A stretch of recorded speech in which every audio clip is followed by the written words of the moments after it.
Fala galera, João Iso do Footstats, hoje ao lado dele, Murilo Dias. Murilo Dias, mais um vídeo começando pra vocês. E Iso, o que a gente veio falar hoje com a nossa galera do canal? A gente vai mostrar por que o Ganso não consegue render nesse time do Fluminense, né? A gente teve ideia de fazer esse vídeo porque impressionou o fato do Ganso ter entrado só aos 40 do segundo tempo num jogo em casa contra a Chape. Um jogo que o Fluminense tinha tudo pra ganhar, o Ganso é um dos principais jogadores do time. Por que ele não jogou e por que ele não rende no Fluminense? Bora lá ver esses números, começando pelo que sempre caracterizou o Ganso, né? Exato. Passes. Olha, nos passes, em geral, ele é o sexto do campeonato que mais acerta, só que o Ganso ele surgiu como um cara que tocava muito bem na bola, ou aquele toque genial de maestro. Deixa o cara na cara do gol. Deixa o cara na cara do gol, e isso ele não vem fazendo muito bem. Agora o Iso vai mostrar os números pra vocês. 1.238 passes certos no Campeonato Brasileiro, então a gente mostra esse recorte do Brasileirão 2019. 56 passes por jogo, é um número alto, mostra que ele realmente participa muito, mas construído mais na base da jogada, mas começando a jogada do Fluminense. É o terceiro do Fluminense no geral, tá atrás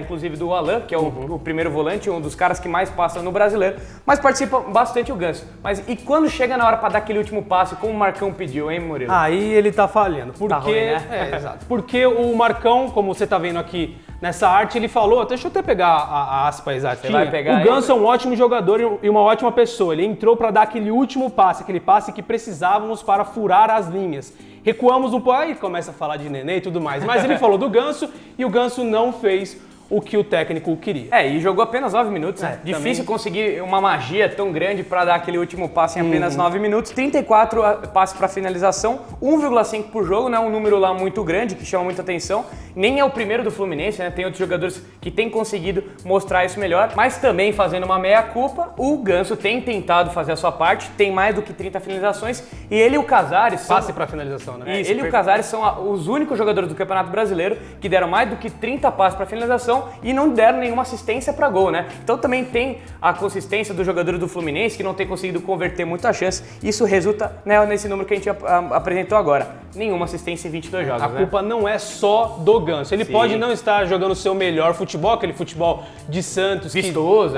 Que fez destacou, ele ter o destaque. Que, na verdade, toda a polêmica que todo mundo falava, vai ser mais jogador que o Neymar, não sei o quê. Eu era um desses malucos. Eu pensei aí também, porque eu gostava demais de ver o Ganso naquele timaço do Santos em 2010. E em 2010, será que em 2019 a galera ia pensar que em 22 jogos do Campeonato Brasileiro ele ia dar 0 assistência, 0 passe para gol? Acho que não. Você falou em 22 jogos no ano, então esse recorte acaba sendo um pouco mais impressionante na parte negativa. O Ganso deu apenas 2 em 41 jogos, número muito baixo, né? O pessoal esperava mais do Ganso. Mas vamos lá pro próximo fundamento, que é o de cruzamento certo. Foram apenas 4 cruzamentos certos no Campeonato Brasileiro, de 22, né? Então, cruzou pouco e quando cruzou teve apenas 18% de eficácia, hein, Murilo? Exato, tá difícil. Exato. E a gente pegou todos os fundamentos que envolvem a construção da jogada, porque foi com esses fundamentos que o Ganso se destacou no futebol, tanto com o passe rasteiro, o passe enfiado, por cima, enfim, tudo que envolve a construção da jogada, a gente selecionou para vocês, para mostrar como o futebol do Ganso nesse ano, nesse Campeonato Brasileiro, não tá dando certo e não tá ajudando o Fluminense a sair dessa zona bem perigosa na tabela. No próximo a gente vai no lançamento certo, né? O Ganso, que tá jogando um pouco mais recuado, costumaria, né, dar esse passe mais longo, né? O Fluminense em si é o time que menos lança, então acaba realmente não sendo uma parte do repertório. Apenas 50% de acerto é um número interessante. Mas agora a gente vai para essa última parte nessa questão de construção na virada de jogo. Aquela bola que você desafoga por outro lado, que você consegue dar uma clareada. O Ganso sempre foi exímio jogador nisso, é um cara que tá difícil, deixa o jogo fácil, né? É isso. Ele vê a visão e consegue desafogar a bola no outro lado. 9 viradas. A gente não costuma ver muito virada no futebol brasileiro, né? Mas ele, quando consegue fazer isso, tem eficácia de 81%, terceiro do Fluminense. Agora a gente vai para os fundamentos mais lá no terceiro terço, no campo de ataque, né? Começando por ele, pelo drible. O Ganso nunca foi um cara de grandes dribles, né? Jamais. Realmente eram aqueles passes pornográficos. 0,3 por jogo, 87% de eficácia nesse fundamento.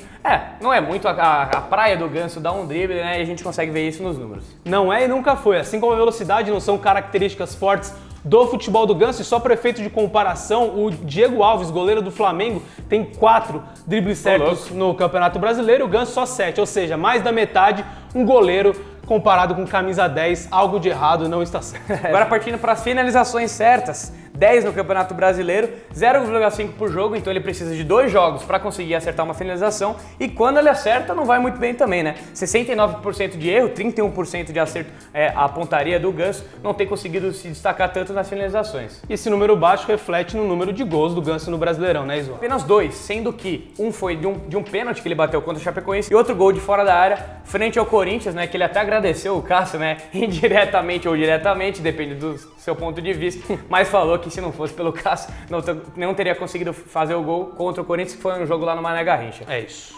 Achei que você ia falar alguma coisa. Falei, é isso. E só para completar essa informação sobre os gols, o Ganso é o 76º na lista de artilharia geral do Campeonato Brasileiro e o 6º do Fluminense. Se a gente amplia isso para o número do ano, ele fez 5 gols em 41 jogos, apenas 2 assistências, como a gente tinha falado anteriormente, então ele participou mais do momento de definir em gol do que para dar aquele passe para gol. Mudando a característica principal do jogo dele que a gente já conhece faz tempo. Agora vamos para o aproveitamento do Fluminense com e sem Ganso. Começando agora já logo no aproveitamento de pontos. 36% com Ganso, 33% sem Ganso. Em número de pontos, em conquistas, de resultados, não tem mudado muito. O Ganso não está fazendo uma diferença muito grande nas vitórias, no desempenho em pontos do Fluminense, e você vai ver que no número de finalizações, gols, nos fundamentos, sem o Ganso, o time joga melhor, né, Iso? 45% de aproveitamento nas finalizações sem o Ganso e 36% com o Ganso. Então, quando ele não está em campo, o Fluminense consegue acertar mais finalizações, é isso, Murilo? Acertar mais finalizações e fazer mais gols. Você pode achar pouco essa diferença de 9%, mas quando a gente vê na questão de média de gols, isso já muda bastante. Com Ganso, 0,8 e sem Ganso, 1,5. Então, quase o dobro de gols sem o Ganso, né? Então, comparando, o Fluminense tem conseguido chegar mais com finalizações e refletir isso totalmente na questão dos gols. Né, e tem o número também de aproveitamento de passes, como você consegue ver. O número de aproveitamento com o Ganso, 93%, e sem ele, 92%. Como a gente já falou, sem o Ganso e com o Ganso não tem feito muita diferença, até porque o Iso vai falar um pouco melhor sobre isso. Os passes, né? O jogo do Fluminense é uma característica que vem lá desde o começo do ano, mas o mestre dos números vai explicar um pouquinho melhor para vocês. Que moral! Fernando Diniz, né, conseguiu implementar essa filosofia de jogo que se manteve mesmo trocando de treinador com o Oswaldo Oliveira, agora com o Marcão, né, o terceiro técnico do Flu no ano. Enfim, uma característica, o DNA da equipe que permanece, e sem ou com o Ganso não muda muita coisa. Ou seja, né, só pra gente finalizar, o Ganso ele não é, calma que eu já vou fazer aquela negócio lá. O Ganso, ele não tem feito o que ele foi contratado para ser um dos caras desse time junto com o Nenê, e ele não tem colocado isso na prática, dentro do campo. Ou seja, não sei se ele vai conseguir ajudar o Flu a sair dessa zona perigosa. Mas o que eu queria que você fizesse, volta na tela anterior. O que você acha que o Ganso tá falando aqui, né, com a mãozinha na boca, assim, tapando aqui, com esse bigodinho meio estranho? Será que ele tá falando alguma coisa, uma palavra ruim pro Oswaldo Oliveira? Ó, eu tenho palpite que o Ganso tá falando pra você se inscrever no canal. A gente quer chegar a 50 mil inscritos até o final do ano. E o Ganso falou aqui no meu ouvido também pra você dar o like nesse vídeo e compartilhar com todo mundo, né? Ele falou baixinho, ele chegou e falou: inscreva-se no canal. E pra fechar um último dado, ele é apenas o 7º em participações diretas do Fluminense no ano, né?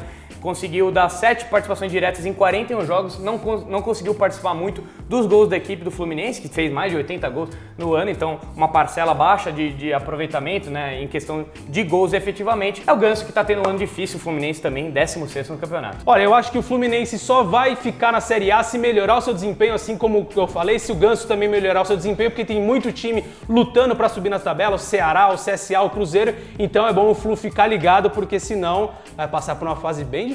É isso, então também queremos saber qual a sua opinião. Fluminense fica ou cai para a segunda divisão? Deixa aí nos comentários que é muito importante esse engajamento, esse contato de vocês conosco. É isso, né, Murilo? É isso. Espero que vocês tenham gostado do vídeo. Se você gostou, deixe o seu like, inscreva-se no canal, compartilha com todo mundo. Eu sou o João Iso do Footstats e estive ao lado de Murilo Dias. Próxima semana, essa semana, melhor dizendo. Todo dia tem vídeo, menos sábado e domingo. Todos os dias da semana tem vídeo novo no canal do Footstats. Falou, pessoal, até a próxima. Valeu, Footstats!